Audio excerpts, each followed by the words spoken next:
An engaging and insightful bakery workshop was held at the AV Hall of Salesian College Autonomous Sonada, featuring Mrs. Juanita Ireland, a master baker and confectioner, along with her husband Mr. Peter Ireland. The couple were warmly welcomed with a traditional kada, marking the start of the event. Mrs. Ireland shared her inspiring journey into baking, from humble beginnings to her current role in Seva Kendra.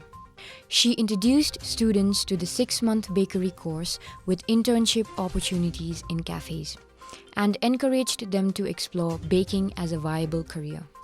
In a lively Q&A session, she explained the difference between home-based and commercial bakeries, earnings potential, and shared tips on making cupcakes and pound cakes, types of sugar, baking soda, and the secret to fluffy cakes.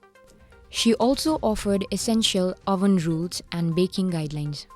On student request, she shared her special butter cookie recipe, sparking enthusiasm among aspiring bakers. The event concluded with Father Pritam Barla presenting tokens of appreciation to both Mr. and Mrs. Ireland, followed by a heartfelt thank you and closing remarks.